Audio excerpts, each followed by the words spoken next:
Welcome to the WRC podcast. I'm your host, Katrina Marie, and you're in the right place. Here at the Well-Rounded Counselor podcast, what you can expect is to learn, shift your thinking, and gain personal and professional growth. And if you have not yet done so, hit that subscribe button so you never miss another podcast episode. The conversation starts now.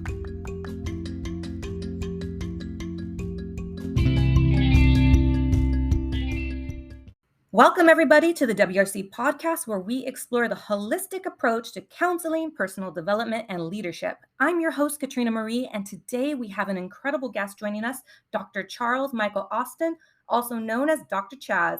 He is here to share his experience and insights on how we can become more effective counselors, embrace leadership in our own lives, and navigate the ever-changing landscape of the gig economy. But before I introduce my guest, just a friendly reminder that you can now purchase my book, The Well-Rounded Counselor, Considerations for International College Counselors, on Amazon. I'll leave more details below in the show notes. Dr. Chaz holds a doctorate in organizational leadership from Pepperdine University and has dedicated the past 2 decades to helping clients worldwide enhance their leadership skills and leverage social media to reach their targeted audiences. As a college professor for over 20 years, he has taught a wide range of courses in business, leadership, and communication, making him a true authority in the field. His accomplishments don't stop there. Dr. Chaz has presented papers at prestigious conferences, and he has contributed to publications focused on business and human rights. He is also an author of 2 insightful books on self-marketing and the creator of impactful courses on LinkedIn Learning. Today, we will dive into the various topics with Dr. Chaz, including leadership coaching, effective communication strategies, and personal branding in the gig economy.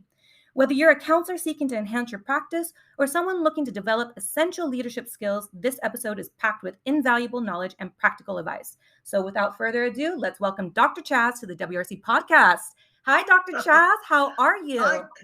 Hi, Katrina. I'm fine. Nice to see you. Good to be here. Thank you. Oh, thank you so much for your time today. I'm so looking forward to learning more from you. I'm super grateful that we've connected, and I'm ready for you to share some wonderful information about how you got into these executive leadership coaching and, teaching about the gig economy. I'm ready to teach my audience more about this today. I actually learned quite a bit, to be honest. Dr. Chaz, why don't you tell us a little bit about your background, if you don't mind? Oh, let's see. Son of immigrants, first generation American, raised in New York, went to high school and college there, moved out to the Bay Area, got my master's in communication from San Francisco State University, wanted to work in network television production. And one of the rules is you go where the work is.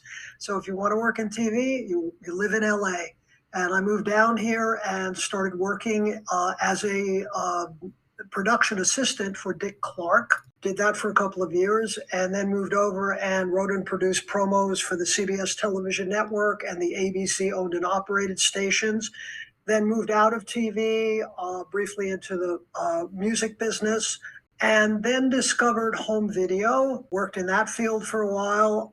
And then the internet happened. And I said, this is the future and this is where I'm going.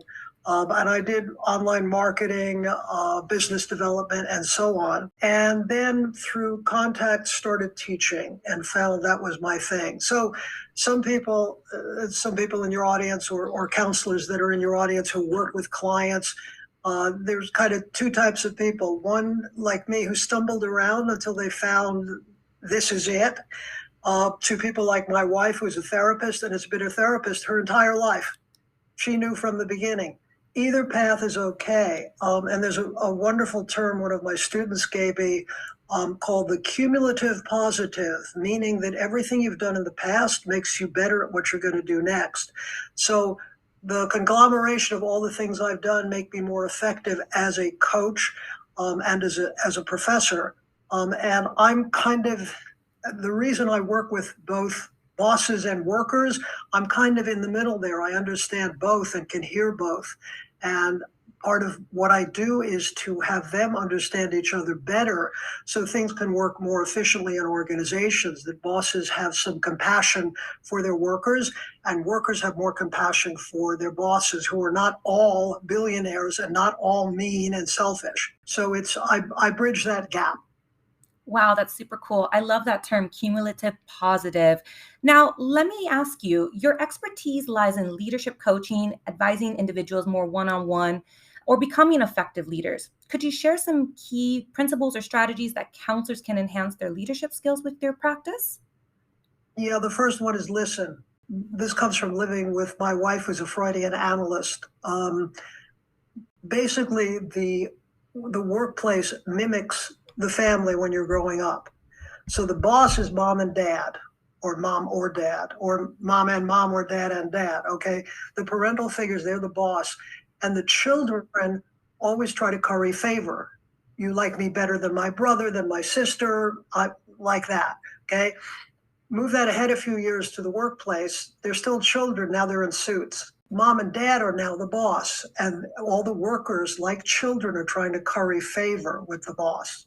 So it's important that leaders, number one, listen, and number two, understand you are not mommy and daddy, and it's not right in terms of business and in terms of just being a good person to bully people and to make people afraid and create an environment where people are always afraid that they're going to get fired or do the wrong thing. You want to create, as a boss, as a leader, a safe space and get your own ego out of the way, because people work more efficiently and they're more loyal if they know that they have a hearing, they're listening, that it's a safe space. That, let's say, if I work for Katrina, okay, you're the CEO.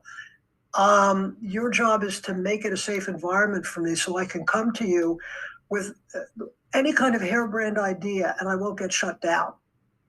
Very often, what you have are bosses will say, my door is always open. And then the worker goes in there, pitches an idea, and gets shut down, and they walk out like a flat tire. And just like a child, they're never going back because it's not a safe space. You've now shut down the opportunity to have someone who works on the front lines with your customers, with your vendors, come up with solutions and ideas that you from the executive suite would never have seen or thought of.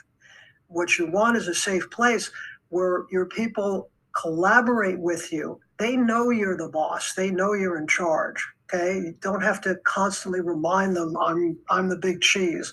But you've created an environment so it's comfortable for them to say what they need to say and help out, and they have something at stake, and it matters to them. The main reason, as you know, and many of your listeners know, that people work is to be understood and acknowledged and appreciated. Second is money. No one works for free, but second is money. They need to know they've been heard. And if they're not, they're going to go somewhere else where their contributions are appreciated. That engenders loyalty. That engenders hard workers. Yeah. So your job as a leader is to take care of people. Basically, my philosophy is that you're a gardener as a leader. You're creating a safe space where people are nurtured and get to grow. And that's the best thing for the bottom line, too. So you're doing well by doing good and vice versa. That's absolutely amazing advice. I really love some of those practical things that are easy to implement if you're an aspiring leader or you're a middle leader or you're just a team member that's taking leadership within the department or within your team. These are all practical steps. Now, let's talk about this idea of a gig economy. Can you explain what that is? Gig economy, a gig, that idea comes from the jazz world of the 30s and 40s, where jazz musicians did not have a job. They didn't punch into Jazz Incorporated from 9 to 5 every day. They would get piecework projects. They'd get a studio session for a couple of nights. They'd get a short gig at a nightclub. They get a short tour for a couple of weeks. So they were always hustling. There was no stability. It was a series of projects. And that's now, it's been true in Hollywood since the 40s, and it's now becoming true in every other industry in the States, where there is no more loyalty.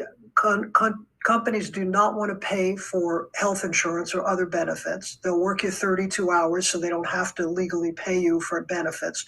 And they use you when they need you, kind of like rented furniture. So it's not a situation most people are comfortable with, which is they're prepared for with their parents and grandparents have a full-time job and years of loyalty to a company and moving up the ladder and retiring and getting a pension and so on. And those days are going away.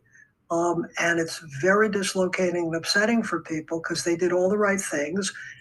And what happened? The way I put it is they moved the goalposts, but nobody told you. So part of my job is to tell them the bad news and then have them look at it in a positive way, that there are some real benefits to being part of the gig economy. There is a great deal of freedom, etc. But you have to know how to work it, and you have to know how to constantly market yourself to the right people who are going to pay you. So I will have work for as long as I want to work because this is happening to every industry.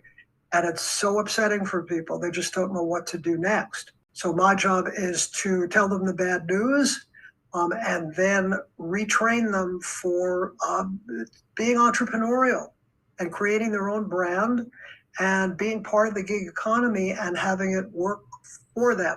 Wow, I love that. When I learned what this term was, it kind of blew me away because I feel like I'm rebranding myself as a counselor. So it was very timely to learn how to use this for me and turn it into a positive for myself with the brand, the well-rounded counselor. So, what advice would you give for counselors who are looking at marketing themselves more effectively and finding success in the gig economy? You have to define the brand. What is it that makes you special? What's the brand differentiator? There's lots of counselors out there. There's lots of career coaches. There's lots of everything out there. But you're special. I've worked with thousands of people in my career. No one has the same brand. What makes you special and different? Are you bilingual? Do you have a certain background? Have you traveled a great deal? Do you have, like you do, international experience? Yeah. And then find the people who would pay you for that. We're not looking for fans, we're looking for money. Okay. Not that people liked you on Instagram. That's nice. But what we're looking for is targeting the people who will say, "Ooh, you've done that. I can use it. You speak those languages." Some of the people I'm working with do that as well. So it's constantly defining the brand and also upskilling. What else do you need to know? What other degrees, certificates, licenses do you need to give you more credibility in the marketplace so that your audience, which is presumably always growing, says, "Oh, you can do that now too? That's great. We can use you. When are you available? Could you start tomorrow?" So it's constantly being entrepreneurial, and it's constantly looking at yourself, at least in the business world, as a brand and what makes that brand the brand, and who would care. Not your mama and your auntie. Paying customers. Absolutely. Personal branding is super important these days in a digital age, I would say. And how can counselors or working professionals, because you work with a variety of people in different careers, how can they develop their personal brand effectively and showcase their expertise with like their unique clients? My cute answer would be contact me, because it's a training. There's no easy answers. I mean, I've authored a couple of books. I have a third book on the way, but there's no easy answer. And reading something is not the same as doing it. I believe in experiential learning. That's the basis of my work and my doctoral dissertation. You have to do it. And most people hate this. Honestly, it's like pulling teeth. I don't want to have to brand myself. I don't want to have to sell myself. It's not right. Okay. That's nice. We're not interested in what you want. Okay. This is the marketplace. These are skills you have to develop. You learn to use a smartphone. You can learn to self-market, but it takes time. And the first thing you're facing is resistance, which is, I shouldn't have to. Yeah. I'm fine as I am, and I've gotten these degrees, and I should just be working, and that's it. Okay, sorry, that's not the way it works. You have to learn these new skills, and it's like pulling teeth. People just hate having to do this. So I don't call myself a teacher. I'm a trainer, because I'm training people in a new way to think and then a new way to behave, which they've never known they had to do. Well, I'm a chemist. Why should I have to sell? Well, you do. Well, I'm a chemist, not a salesperson. No, you're a chemist and a salesperson. Ooh, I don't like it. I hate it. I don't want to do it. And they hate it when I say to them, I don't care if you don't want to. This is what you have to do to survive and to flourish in the 21st century. Wow. Yeah, I agree with that statement that you do need to leverage certain skills to benefit yourself, especially if you're trying to grow. And there's a lot of things I even personally faced that a lot of resistance of like, I'm not an entrepreneur, I'm a counselor. I had that imposter syndrome for a long time. Like, who's going to listen to my podcast? Nobody's going to pay attention to what I have to say. But then I was like, you know what? I need to get over that. And I need to learn some new skills of how I can add value to people's lives. And I had to figure Yeah. what that looked like. That's kind of what I've done. And it, again, not overnight. Life is not a movie. The movie is, scene one. I'm rehearsing with my band in the garage, and scene two, I'm headlining Madison Square Garden like Billy Joel. It don't work like that. It's grinding it out. But if the goal is really being of service to other people and contributing, you do what you have to do. So you define the brand. It's defining, articulating, and selling the brand. That's the process. So you're my client. I work with you. We've defined the brand. Okay. Now we work on your soundbite, and we work on your LinkedIn profile and whatever other profile in social media you're going to need to reach your target audience. And then we sell it. So as you decided, let's say you want to be a counselor. Okay. So who would your audience be? Where do they live on social media? Do they live on Insta? Do they live on LinkedIn, Facebook? Where do they live? Should you do TikTok videos? Okay. Who's going to respond? Now, I have almost 35,000 followers on LinkedIn, which is a lot for LinkedIn. Lionel Messi has 470 million followers on Insta. That's when I think I'm important, I look at that number. Yes. So that's where his people live. So as you start meeting people, and everything is relationships, everything, that's the key. So you start developing relationships with people in your field. Who should know you? Who can you meet? Who can you meet with? Who can you have coffee with? And have them guide you. Oh, you want to do that? This is where you need to go. I remember years ago, I worked at Pepperdine. I managed career services for the MBA program. And the head of marketing for the MBA program came to me one day and said, we want to publicize our courses and our degrees. What radio stations should we advertise in? And I thought a second and I said, none. Because the people who would who would be in your programs don't listen to the radio. And she went, oh, yeah, that's right. Okay, so you need to know, where does your audience live? And you'll learn that from other people in your field that you're starting to meet. The last line in my second book is hang out, make friends, find work. So you start hanging out with people in your field, and they will give you advice and counseling as to, you want to do this, you want to do that. And you need to be open to the fact that they're going to come up with ideas you never thought of. When you're starting in a new field, or wanting to grow in the field you're already in, not only do you not know the answers, in some cases, you don't even know the right questions to ask. So you have to be humble about, never occur. Oh, I have to do videos. Oh, I don't like being on camera. Get over it. If that's what it's going to take, learn to be on camera, make yourself pretty, and do it. Yeah, because it's, again, not about you. It's about being of service to the people who can use what you got. Absolutely. I do talk about that same concept in my book where I start off with the book saying, you don't know what you don't know. And so when you start introducing yourself to a wider circle of professionals, not just in your specific niche, but maybe in the counseling sphere, you start learning new things and you're like, oh, I can take a little bit of this and I can take a little bit of that. And then it starts making you well-rounded. And Yes. Dr. Chaz, how would you describe a well-rounded counselor? Good question. First of all, someone who knows how to listen, yes, without judgment, who has a large and diverse network, resources. I actually taught a class today and put on the board resources and relationships. That gives you power to help other people. Yes, so you're well-rounded and humble at the same time. So one of your clients asks for something. Well, I don't actually know about that field, but I know somebody. That old line, I know a guy. Yeah. Yeah. I know somebody who could help you in that area. So you don't need the answers, you need the resources. You always are one or two steps away from someone who can provide your client with what they need. Because I can help contextually, yes, but if I have a client, as I've had it, who works in manufacturing, I don't work in manufacturing, but I know people who do, Yes. and I can turn them on to them, and they can give them the expertise and guidance in that field. Yeah, there's certain fields I do know, but most I don't. Yeah, so that's fine. I'm still a smart guy. Yeah, and I'm smart because I got smart people around me who I can call on. I have a client who's interested in getting into manufacturing. Could they take you out for coffee or contact you? Could you give them a few minutes? Sure, I'd be happy to do that.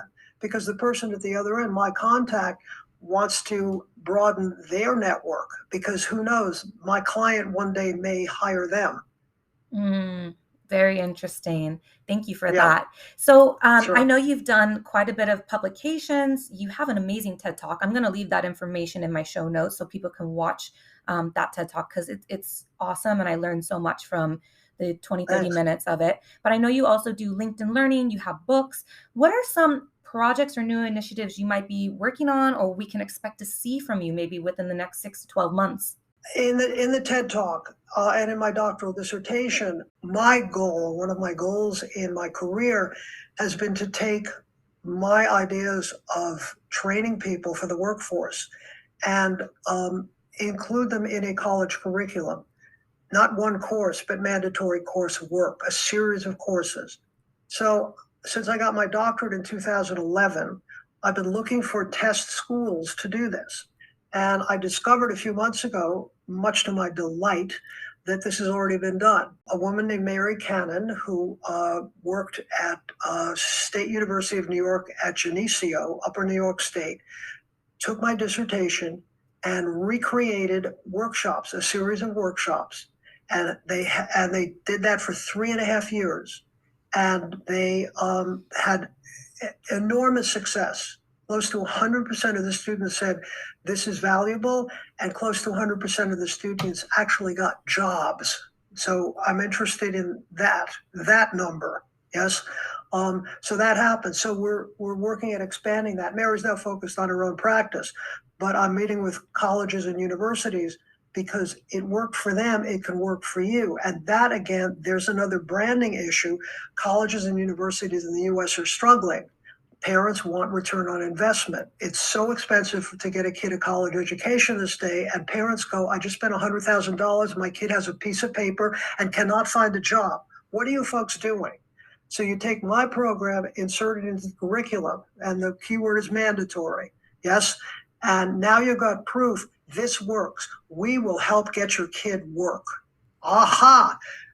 I'm signing up for your school, which is a brand differentiator from the school down the road that doesn't do this. Yes, parents, the customers are the parents. Yes, they're the ones with the money. And they see this now as this is really something special. And I want my kid going to that school. So that's what's next for me.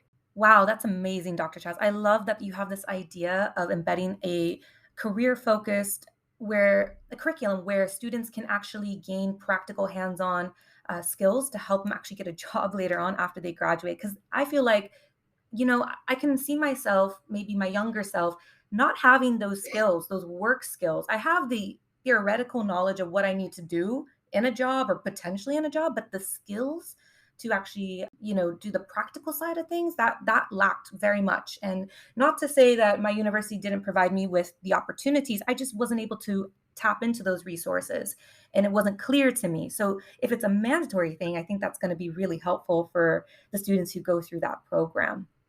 Yeah, we now have the proof. It's not just a good idea that I think will work. We have the proof. We have 3.5 years of data that it works.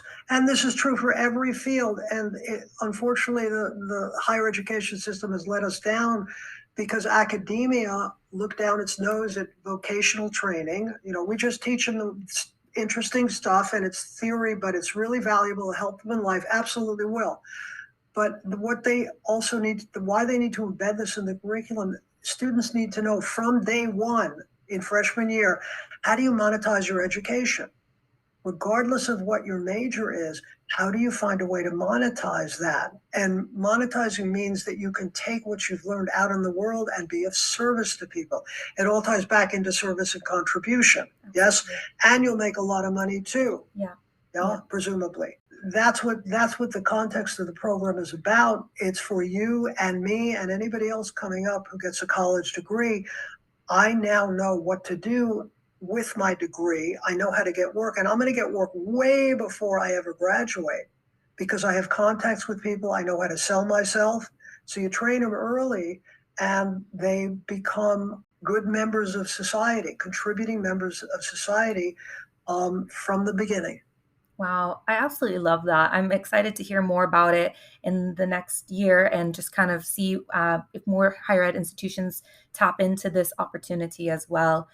Dr. Chaz, thank you so much for your time today. If people want to get in touch with you, how can they? Best way, I have my own website, but again, my own website means you have to go find an audience. I've focused more on LinkedIn lately because the audience is built in. Yes. So the best way to reach me is through my LinkedIn page, which is Dr. Chaz Austin, CHAZ AUSTIN.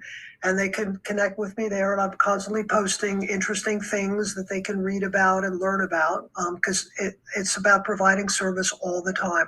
So that's the best way, through LinkedIn. Amazing. I'm going to leave your LinkedIn details in my show notes so people can go ahead and click on the show notes and find that information as they listen and as we finish up today's episode. Dr. Chaz, thank you so much for your time today. It was truly a pleasure to hear more about the work you do, the lives you're impacting, and I'm so grateful for our time today. I really appreciate it. Thank you. Thank you, Katrina. Your questions were great. It's wonderful to talk to a colleague, and it was a very stimulating conversation. Thank you. Oh, Thank you're you for absolutely sourcing that. welcome. You're welcome. Thank you so much. Thank you, everybody, for tuning in to today's episode of the WRC podcast. We hope that you've enjoyed this interview with Dr. Chaz today. If you'd like to get in touch with him, like I said, I'm going to leave all the details below. And we look forward to catching you guys all on the next episode.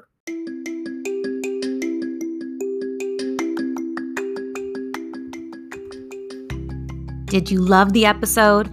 I hope you're feeling inspired and no longer feeling alone out there, and you're ready to evolve and become a better person. Make sure that you share this podcast or take a screenshot and post it on your social media. That's how you help spread this podcast organically, and people can find it much easier when you share, or share it with a loved one. I'm your host, Katrina Marie, and make it your mission to be a blessing in someone else's life today.